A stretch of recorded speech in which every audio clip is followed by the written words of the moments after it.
Godspeed to the city streets. We began to feel the fire. We rise like tall buildings as the chemicals, they take us higher. Hello YouTube, welcome back to Kind Heart Homestead. My name's Ben and I'm working on our off-grid solar shed project. I got to the point in my drywall and insulation project to where I need to start working on the bathroom and the utility room. Well, you can't see this, but the utility room is crammed, packed with materials and boxes and all sorts of stuff. The bathroom is not that open either, but at least I can fit a ladder in here to start working.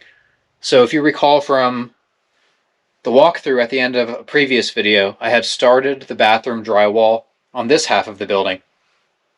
I need to start moving towards the north part of the building, gradually moving my way to the utility room. So I need to start pulling these insulation bats that I was continuing long ways from the west to the east side over the bathroom. And then I need to staple up the 24-inch bats that have the paper on the bottom, start getting those cut around the lights, around the fan, things like that. And then I can finally get the ceiling drywall up and then work my way down on the walls. So I'm going to get the insulation started right now.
knocking things over, I'm tripping, and it's just super cramped in here.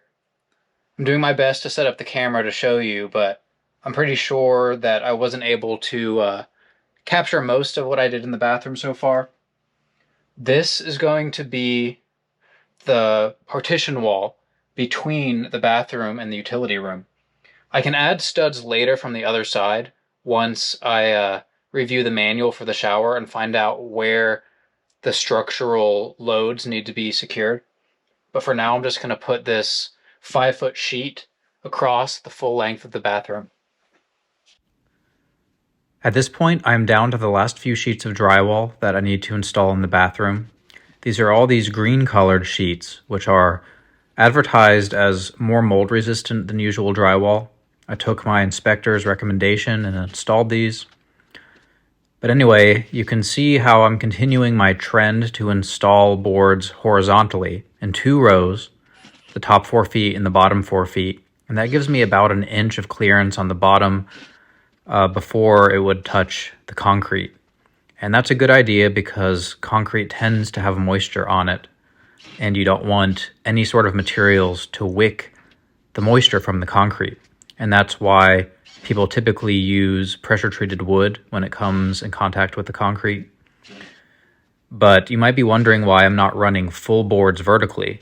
Well, there are some instances where that would be ideal in this bathroom, but I can't actually fit a full 8-foot board through the door and expect to be able to turn it vertical because the hypotenuse makes the corner dig into the floor and the ceiling and prevents me from turning it fully upright. Unfortunately, I was not able to get much content recorded for you guys, but as you can see behind me, I started on the laundry wall. I finished the ceiling drywall in the living room area. And now, for the bathroom reveal, I got the partition wall drywalled. I made an error measuring when I was doing the concrete work, so that's why this comes out of the floor right there and then jags into the wall. That is a vent. This wall is a bit tricky because the drain for my shower was slightly off of where it was supposed to be. And I can't move it because it's in the concrete. It was about 1 inch off. And I used 2 strips of zip sheathing to fur this out. Basically like shims to make the wall 1 inch more into the room. The problem is I can't do that whole wall because the toilet drain is in the exact spot that it needs to be. If anything, it's actually too tight against the wall. So I definitely can't move that part of the wall out. So my plan here, I drew this line. I'm going to shim out the wall another 1/2 inch over the drywall. So then it'll be in plane with these furring strips. So when this next sheet goes across, there's going to be a slight angle that turns back into the wall. And the way I calculated this line was by measuring the distance between the window and that wall. So just to make it symmetrical, it's basically going to create a slightly little alcove for where the toilet is supposed to sit.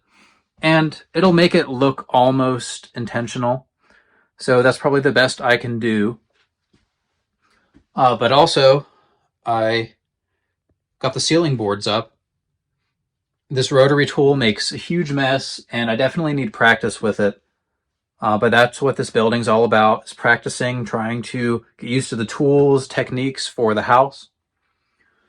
I put a 3-inch metal duct, just generic duct from the air conditioning section at Lowe's, from that vent fan outside. I'll have to terminate it some other time, but I'm not worried about birds and stuff getting in it because it has this little wind-powered lever that's inside. And then I used zip tape to secure it to the actual fixture there. That way no one can pull it out from the outside. So that should be safe until I cut it to length and cap it off. So here's the next wall I started. Around the door, just kind of scabbing in pieces. It's scraps that I have, trying to make everything work.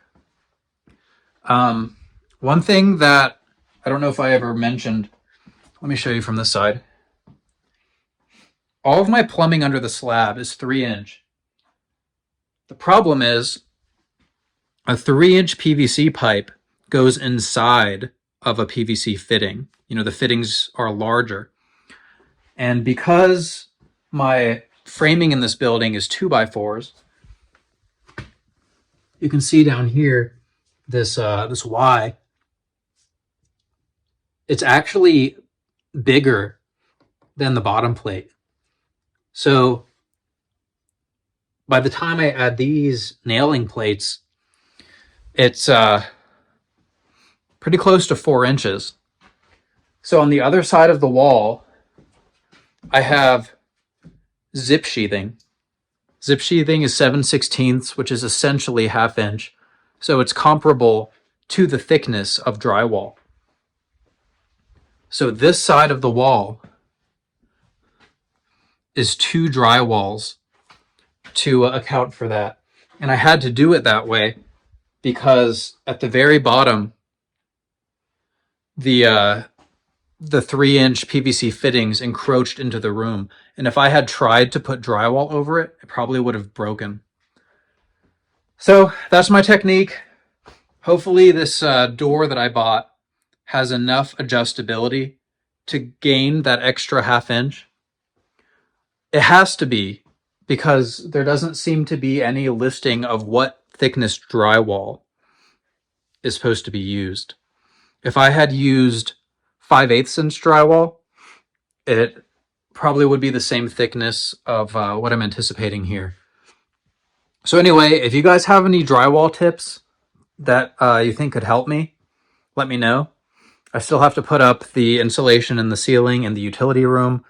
I'm not completely done with the drywall. Obviously, I have to tape and mud. So if you're experienced, let me know if there's any tools I should get, if there's any techniques you feel I should familiarize myself with before I continue. And if you want to see more of this build series, please go ahead and subscribe to our channel. Like this video and leave a comment down in the comment section if you have any feedback for me. And I'll see you next time here on Kind Heart Homestead. Bye. We're gonna be 2 hearts running wild.